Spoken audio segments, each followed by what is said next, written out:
bienvenue à une nouvelle vidéo. J'espère que vous allez bien tous et en bonne santé. Cette vidéo sera consacrée à ce qu'on appelle la pluie. La pluie est qu'est-ce qu'il inspire aux poètes. On va considérer deux poètes qui sont, le premier c'est Paul Verlaine et le deuxième c'est Badr Shakir Seyeb, c'est en arabe. Donc la première partie je vais parler en français pour expliquer ce poème et la deuxième partie je vais parler en arabe pour parler de Badr Shakir Seyeb et son fameux chant, le chant de la pluie, c'est-à-dire Oshoudat al-Matar. Bon, la pluie, elle inspire généralement la joie et le bonheur chez la plupart des gens, surtout les paysans, parce que quand même, c'est elle qui fait ressusciter la terre. Elle nous donne du blé, de l'orge, toutes les plantes que vous voulez. Mais pour certains, surtout certains poètes, elle donne une amertume, elle génère un peu de souffrance, un peu de douleur. Et on va prendre par exemple ce poème qui est très célèbre de Paul Verlaine. Paul Verlaine, il a vécu au 19e siècle. C'est lui qui a été ce qu'on appelle le prince des poètes. Parce que le premier c'était Stéphane Mallarmé. Après la mort de Stéphane Mallarmé, c'est Paul Verlaine qui a hérité de ce titre qui est prince des poètes. Après, les Arabes l'ont copié, Amir Shuara, Ahmed Shawqi, ils l'ont copié parce que ce sont les Français qui ont fait cette démarche, les premiers qui ont fait cette démarche, c'est-à-dire essayer de nominer quelqu'un qui est prince des poètes, Amir Shuara. Donc, sans plus tarder, on va passer pour voir qu'est-ce qu'il inspire la pluie pour Paul Verlaine. Il dit, qu'est-ce qu'il dit dans ce poème? Déjà, il commence par un titre qui est un peu choquant, il pleure dans mon cœur. Il pleure dans mon cœur comme il pleut sur la ville. Quelle est cette langueur qui pénètre mon cœur? Ô bruit de la pluie, par terre et sur les toits, pour un cœur qui s'ennuie, ô le chant de la pluie. Il pleure sans raison dans ce cœur qui s'écœure. Quoi? Nulle trahison. Ce deuil est sans raison. C'est bien la pire peine de ne savoir pourquoi, sans amour et sans haine, mon cœur a tant de peine. Donc, vous voyez, il pleure dans mon cœur comme il pleut sur la ville. C'est-à-dire qu'il y a deux pluies. Il y a la pluie naturelle, la pluie divine qui vient de Dieu, et puis il y a une pluie de larmes dans le cœur de Paul Verlaine. C'est bien sûr, c'est une figure de style qui s'appelle hyperbole, c'est-à-dire qu'il exagère un peu pour vous montrer à quel point il est triste. Donc qu'est-ce qu'il dit? Il pleure dans mon cœur comme il pleut sur la ville. Il y a une pluie sur la ville, il y a une pluie, autant de pluie dans mon cœur. Une pluie bien sûr de tristesse. Quelle est cette longueur qui pénètre mon cœur? La longueur ici, attention, c'est avec A, c'est-à-dire lenteur. C'est-à-dire que je sens que mon cœur s'affaiblit. Il y a une lenteur qui pénètre dans mon cœur. Je sens que mon cœur va s'arrêter comme s'il est malade, comme s'il est en train de battre très très doucement, parce qu'il est triste. Parce qu'il est triste. Et qu'est-ce qu'il dit? Au bruit doux de la pluie, il apostrophe la pluie ici, le verbe apostropher, c'est-à-dire qu'il appelle au bruit doux de la pluie, par terre et sur les toits, pour un cœur qui s'ennuie, c'est-à-dire son cœur il s'ennuie, oh le chant de la pluie. Et puis ici, il pleure sans raison dans ce cœur qui s'écœure. Le verbe s'écœurer ici, c'est se blesser. Il pleure sans raison, c'est-à-dire il ne connaît pas le motif de sa tristesse.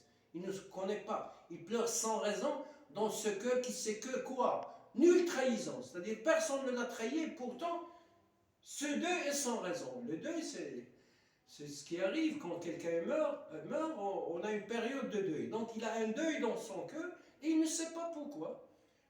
Et à la fin, il explique, c'est bien la pire peine. Ici, punition signifie ici la peine. C'est bien la pire peine de ne savoir pourquoi, sans amour et sans haine, mon cœur a tant de peine. La deuxième peine ici, ça signifie le chagrin. Donc peine ici c'est punition et ici c'est chagrin. Donc, qu'est-ce qu'il dit? C'est qu'il ne sait pas, il ne connaît pas la cause de son malheur. Sans amour et sans haine, et pourtant il est triste. Ça veut dire que cette triste va être durable, parce qu'il ne connaît pas sa cause. Parce que pour remédier à une tristesse, il faut connaître sa cause. Alors, je suis triste par exemple parce que je suis pauvre. Si tu me donnes de l'argent, je ne serai plus triste. Je suis triste par exemple parce que ma bien-aimée m'a quitté. Ça veut dire que si elle revient, je serai plus triste. Mais lui, sans amour et sans haine, mon cœur a tant de tristesse. C'est-à-dire que c'est une tristesse, c'est une peine qui est enracinée dans son cœur en dépit des circonstances. Quelles que soient les circonstances, il est triste. Et ça, c'est très très dur. C'est pour cela qu'il a dit, c'est bien la pire peine de ne savoir pourquoi, sans amour et sans haine, mon cœur a tant de peine. Ça, c'est ce qu'a inspiré la pluie à Paul Verlaine. Pour notre poète arabe qui est بدر شاكر السياب. بدر شاكر السياب من أكبر الشعراء، من رواد الشعر العربي المعاصر، من المؤسسين ديالو، شاعر رقيق، تاو كان حزين بزاف، ودار واحد القصيدة اللي بقات تاريخية، يعني معلمة في تاريخ الشعر العربي، اللي هي أنشودة المطر. واش تيقول فيها؟ عيناك غابتا نخيل ساعة السحر، أو شرفتان راحيا أعينهما القمر.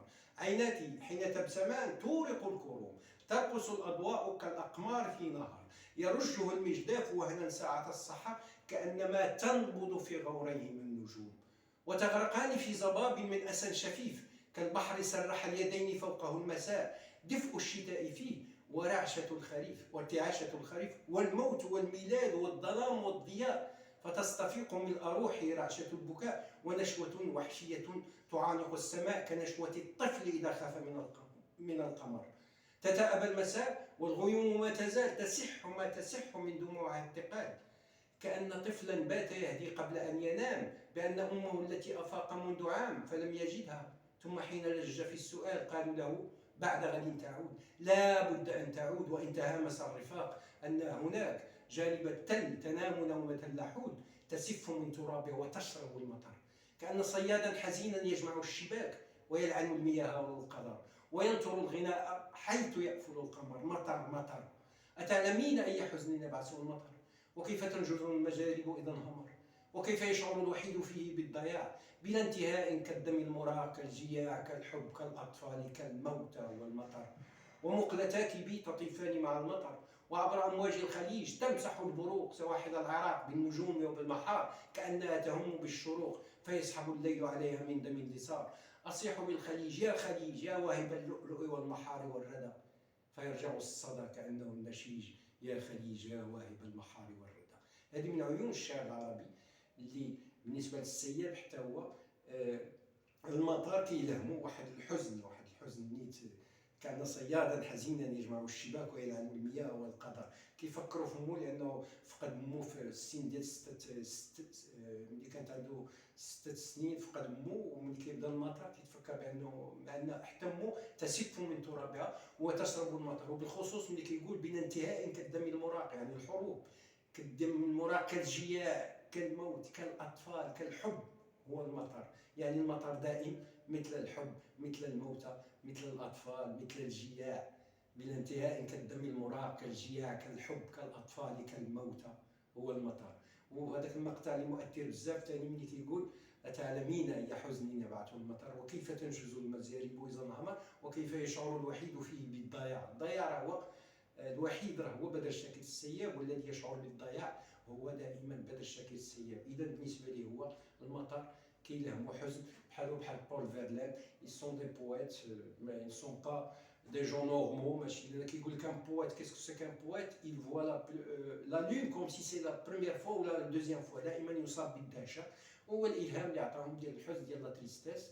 نتمنى ان الفيديو يكون عجبكم، ونقول لكم على بروشين ان شاء الله. وبالخصوص ما تنساوش توركوا على الزر ديال الابوني، حيدوا عليكم شويه لاكز، وركوا على الزر ديال الابوني لان فيه تشجيع ليا باش نبقى نكمل في هذا المشوار، وانتم ما تخسروا والو.